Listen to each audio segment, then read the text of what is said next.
BNP chairman Tarique Rahman বলেছেন, সবার জন্য বসবাসযোগ্য একটি নিরাপদ বাংলাদেশ করতে চায় বিএনপি। মাইলস্টোন বিমান দুর্ঘটনায় ক্ষতিগ্রস্তদের পাশে থাকার আশ্বাস দেন তিনি।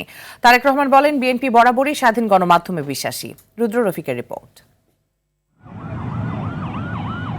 গত বছরের ২১ জুলাই উত্তরায় মাইলস্টোন স্কুল অ্যান্ড কলেজে ঘটে ভয়াবহ বিমান দুর্ঘটনা। বিমান বাহিনীর একটি প্রশিক্ষণ বিমান বিধ্বস্ত হয়ে পাইলট সহ ৩৬ জন নিহত এবং শতাধিক শিক্ষার্থী আহত হয়। বিমান দুর্ঘটনায় ক্ষতিগ্রস্তদের পরিবারের সদস্যরা বিএনপি চেয়ারম্যান তারেক রহমানের সঙ্গে সাক্ষাতের জন্য গুলশান কার্যালয়ের সামনে ব্যানার ফেস্টুন নিয়ে অবস্থান নেন। তাদের অভিযোগ, সরকারের পক্ষ থেকে কাঙ্ক্ষিত সহায়তা পাননি তারা। আমাদের বাচ্চাদের শহীদ মর্যাদা চাচ্ছি, যে বাচ্চাগুলো শহীদ হয়েছে, এবং আমাদের আহত বাচ্চাদের চিকিৎসা এবং পুনর্বাসন, আজীবন একটা হেলথ কার্ড চাচ্ছি আমরা সিএমএস থেকে। জয়নুল আবেদিন সাহেব একটা রিট করেছিলেন, সেই রিটের বাস্তবায়নটা চাচ্ছিলাম আমরা। দুপুর ১২টার পর কার্যালয়ে আসেন তারেক রহমান। গাড়ি থেকে নেমে সরাসরি কথা বলেন অভিভাবকদের সঙ্গে। মনোযোগ দিয়ে ক্ষতিগ্রস্তদের কথা শোনেন এবং আশ্বাস দেন পাশে থাকার। আমরা চেষ্টা করবো গভর্নমেন্টের সাথে বিষয়টি নিয়ে আলাপ করার জন্য, আর নির্বাচনের পরে যদি আল্লাহর রহমত হয়।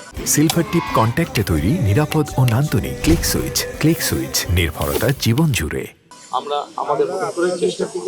পরে বিএনপি চেয়ারম্যানের সঙ্গে সাক্ষাৎ করেন ঢাকা রিপোর্টার্স ইউনিটির নবনির্বাচিত নেতারা। বৈঠক শেষে তারেক রহমানের প্রেস সচিব সালেহ শিবলি বলেন, বিএনপি চায় জনগণের জন্য একটি নিরাপদ ভবিষ্যৎ নির্মাণ করতে। 4.5 কোটি তরুণ ভোটার আছে, সারা বাংলাদেশে 20 কোটি মানুষ আছে।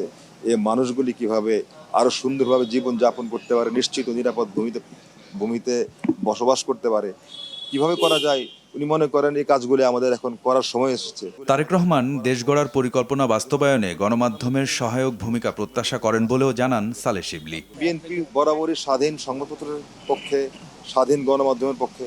তিনি মনে করেন যে এই যে ওনার যে পরিকল্পনা বাস্তবায়ন, এই চলার পথে গণমাধ্যম সবচেয়ে বড় ভূমিকা রাখতে পারে।